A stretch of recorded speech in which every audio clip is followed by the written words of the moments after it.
El progresista Bernardo Arévalo ganó este domingo las elecciones presidenciales en Guatemala.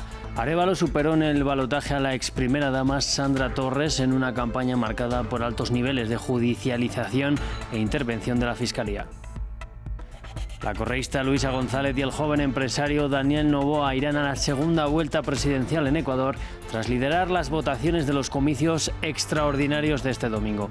Las elecciones tuvieron lugar en medio de una crisis de seguridad y de violencia. Y Estados Unidos sigue viviendo una fuerte ola de incendios que ha llevado al gobernador de Washington a decretar el estado de emergencia. Entre tanto, en la isla hawaiana de Maui, arrasada por el fuego, se espera la llegada del presidente Joe Biden este lunes. Bienvenidos a un nuevo informativo de France 24 dedicado a las principales noticias del continente americano. Mi nombre es Rodrigo Sedano y es un placer estar con ustedes. Abrimos en Guatemala porque el líder del partido Semilla, Bernardo Arévalo, ganó este domingo los comicios presidenciales del país. Arévalo obtuvo casi el 60% de los votos en la segunda vuelta ante un 37% de la ex primera dama Sandra Torres. El académico de 64 años será el primer progresista en liderar el país centroamericano. Su campaña se basó en la lucha contra la corrupción. Ramiro Cuevar Verena nos cuenta. Con la promesa de acabar con la corrupción en Guatemala, Bernardo Arévalo dio una gran sorpresa durante la primera vuelta de las elecciones generales del 25 de junio. Su nombre no figuraba entre los primeros en las encuestas, pero se ubicó en el segundo puesto de las votaciones. El candidato de 64 años fue diputado los últimos 4 y ha criticado la represión en contra de jueces, fiscales y periodistas exiliados. Bueno, las más urgentes van a ser todo lo relacionado a la lucha contra la corrupción, porque sin lucha contra la corrupción no vamos a poder rescatar las instituciones que necesitamos para generar el desarrollo. Arévalo ha prometido que de ganar la presidencia, creará un gabinete anticorrupción con reformas desde el Ejecutivo, que incluirían la inhabilitación en cargos públicos para condenados por corrupción, el fortalecimiento de la policía y el ejército, el control de las cárceles y un ambicioso plan con 10 puntos para mejorar la salud, la cultura y la seguridad social de los guatemaltecos. Participa como candidato del partido Semilla, el cual logró 23 puestos en el Congreso durante las primarias de junio, aunque fue allanado y suspendido por la Fiscalía tras conocerse los resultados, luego de alegar irregularidades. Una decisión reversada por la Corte Constitucional. También conocido como Tío Bernie, ha logrado atraer el voto de los más jóvenes, con una mediática campaña por redes sociales. Para muchos jóvenes que por primera vez, como lo había dicho, es nuestra primera vez votando, hacemos nuestro voto pensando de que ya no tienen que estar los mismos. Porque creo en el proceso que está dando, se mira que tiene las ganas, el sentimiento de que va a cambiar algo. Arévalo ha dicho que no legalizaría el aborto libre ni el matrimonio igualitario y ha prometido seguir los pasos de su padre, el expresidente Juan José Arévalo, con su eslogan de regresar la democracia a Guatemala.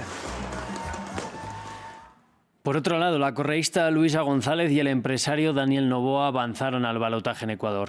Los dos fueron los más votados en los comicios extraordinarios de este domingo. Las elecciones tuvieron lugar en medio de una crisis de seguridad y de violencia en la que fue asesinado el candidato Fernando Villavicencio. Luisa González obtuvo más del 30% de los votos frente a cerca del 24% de Noboa, quien fue la sorpresa de la jornada. La segunda vuelta presidencial tendrá lugar el 15 de octubre. Y la seguridad copa debates y estadísticas allí en Ecuador. Son muchos los temas que preocupan a los ecuatorianos. Precisamente uno de ellos es la seguridad. Para hablar de ello tenemos aquí a nuestro compañero Lluís Muñoz. Cuéntanos. Rodrigo, con este panorama de seguridad, los dos candidatos que pasan a segunda vuelta han dado un gran protagonismo en sus programas de gobierno a esta cuestión. Luisa González, de Revolución Ciudadana, que encabeza estos resultados preliminares, pretende recuperar el enfoque en seguridad del expresidente Rafael Correa. Destaca la reinstauración de ministerios clave, como el de Justicia y el de Coordinador de Seguridad, pero también busca volver a poner en marcha el sistema de rehabilitación social con un enfoque de reinserción y en el que quede claro que el Estado es el único que tiene el monopolio sobre las armas. Por último, quiere introducir un nuevo modelo de seguridad ciudadana que esté basado en la prevención. Respecto al candidato que le acompañaría a la segunda vuelta, Daniel Noboa, de Acción Democrática Nacional, ha dicho en entrevistas que tiene por intención militarizar la frontera con Colombia para evitar el tráfico de cocaína, pero también tiene un enfoque más restaurativo, como la formación de policías en resolución pacífica de conflictos, la defensa comunitaria en los barrios y la mejora de condiciones en las cárceles, como por ejemplo separar presos por delitos menores de los que han cometido crímenes. Bueno, Luis, muchas gracias por estar con nosotros aquí en este informativo. Nosotros vamos ahora a Estados Unidos, que padece incendios en distintos sectores del territorio. En la isla hawaiana de Maui, que espera la llegada del presidente Joe Biden para este lunes, la cifra de fallecidos aumenta, mientras aún queda un 40% de la zona afectada sin registrar. En el estado de Washington, el gobernador declaró el estado de emergencia por incendios forestales en el este de la jurisdicción. Ramiro Cueva Barberena nos cuenta más. Los incendios continúan poniendo en vilo a Estados Unidos. El fuego de la isla hawaiana de Maui, los más mortíferos del país en más de un siglo, siguen generando preocupación.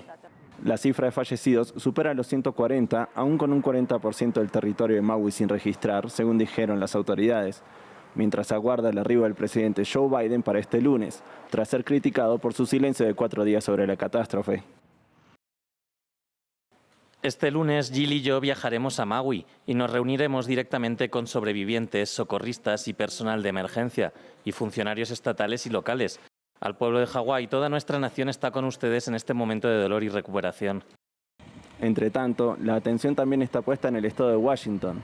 El incendio forestal Gray, en el condado de Spokane, consumió cientos de estructuras y dejó al menos una persona muerta. Con tan solo una fracción del fuego contenido, el gobernador estatal Jay Inslee declaró el estado de emergencia. Hemos perdido unas 200 viviendas. Evaluaremos los daños tan pronto como sea humanamente posible para prestar toda la ayuda que podamos a las personas que han perdido sus hogares. El gobernador destacó la labor de los bomberos y fuerzas de seguridad para evitar mayores víctimas, en un incendio que se extendió por 7 millas en solo un par de horas. Continuamos con más estragos de la crisis climática. La sequía y la contaminación afectan cada vez más al lago Titicaca, que comparten Bolivia y Perú. La falta de lluvias aparece como el principal responsable en la reducción del nivel de agua de un río boliviano que alimenta el lago, que además sufre la contaminación por basura. Un grupo de voluntarias aymaras clama por ayuda para salvar las fuentes de agua en esa región. Donde hace 2 años había un río junto al pueblo de Coana, ahora hay un desierto con botes abandonados en tierra. La sequía es la culpable. Teresa Mendoza, que pertenece a las voluntarias Mujeres Unidas en Defensa del Agua, señala que la crítica situación pone en peligro la producción de alimentos. Aquí había ríos lindos, hasta pescados había, pero ahora y así está, y mucho está afectando y contaminación y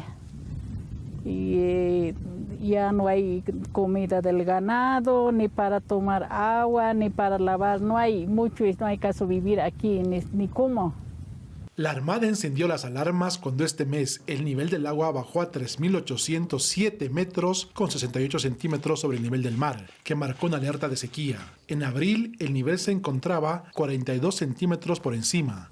De continuar la disminución, en diciembre se podría romper el récord del mínimo reportado en 1988. Lo que se refleja es un descenso del nivel del lago, ¿no? Bastante menor a lo que ha sucedido el año pasado, ¿no? Entonces eso es lo que nos lleva a pensar que es probable que este año podamos tener problemas, ¿no? Porque el comportamiento normal del lago es que continúe descendiendo hasta el mes de diciembre. El problema se agrava con la contaminación. Las Mujeres Unidas en Defensa del Agua limpian la basura que llega al lago desde los municipios cercanos.